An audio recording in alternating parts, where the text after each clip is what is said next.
Cat's Cradle is a satirical science fiction novel penned by Kurt Vonnegut, and it graced the literary world in 1963. Within its pages, Vonnegut delves into thought-provoking themes surrounding science, technology, and religion, all set against the backdrop of the tense Cold War-era rivalry between the United States and the Soviet Union. This novel garnered critical acclaim for Vonnegut and even earned a nomination for the prestigious Hugo Award. The story unfolds with a middle-aged writer named John embarking on a quest for knowledge. His journey centers on the fateful day when the United States dropped an atomic bomb on Hiroshima, Japan, during World War II. John reaches out to the offspring of the late Dr. Felix Hoenikker, a brilliant scientist who played a pivotal role in the bomb's creation. During his investigation, John stumbles upon an intriguing detail. Dr. Hoenikker crafted a cat's cradle string figure for his son Newt, who was merely 6 years old at the time of the bombing. As the narrative unfolds in the present, John unravels a complex web of personal relationships. He discovers a romantic liaison between Newt and a Ukrainian dancer. Simultaneously, Newt's sister Angela is wedded to a businessman who once toiled under Dr. Hoenikker's employ, while Newt's brother Frank is entangled in the world of illicit car smuggling, spanning the realms of Florida and Cuba. John's investigative journey leads him to Ilium, New York, the former residence of the Hoenikker family.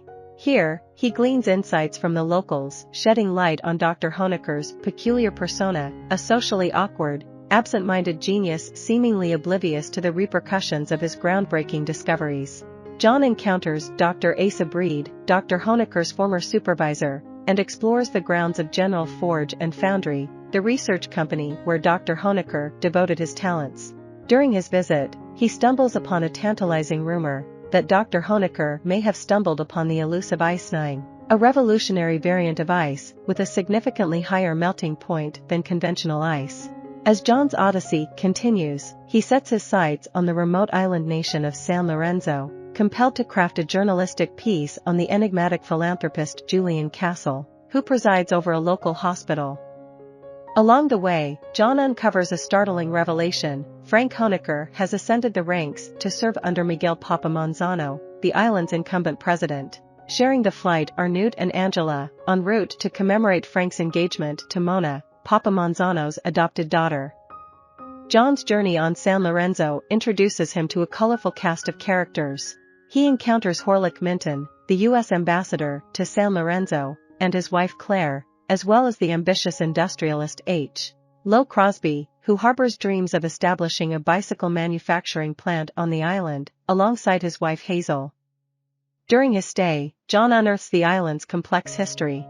San Lorenzo's sovereignty has seen multiple shifts, with various nations laying claim to its shores during colonial times. Most recently, it was seized by Earl McCabe, a former U.S. Army deserter, and Lionel Boyd Johnson, originally from Tobago.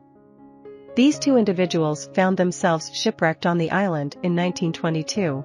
However, McCabe's efforts to reform the island's government and economy met with failure, leading him to assume dictatorial control.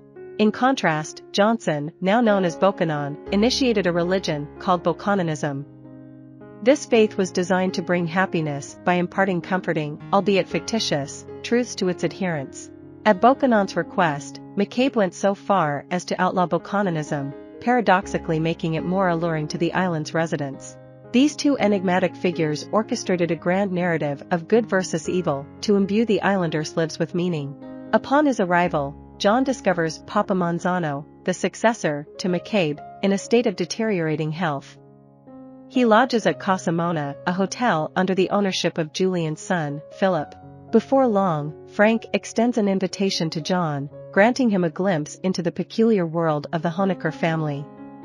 Here, he witnesses Newt engrossed in painting a cat's cradle, a mysterious string figure. Frank unveils a startling proposition: John is to assume the mantle of San Lorenzo's next president. Although initially hesitant, John finds solace in the prospect of marrying Mona. Their encounter leads to a Bokononist ritual known as Bokomaru, involving the pressing of feet together. John's commitment to Bokononism solidifies. In the twilight of Papa Monzano's life, John pays him a visit. As the president's condition worsens, he seeks and receives the Bokononist last rites. Tragically, Papa Manzano takes his own life using a fragment of ice-9, a substance gifted to him by Frank. This self-inflicted act leaves his lifeless body frozen, with ice-9 causing a chilling and deadly contagion upon contact with water.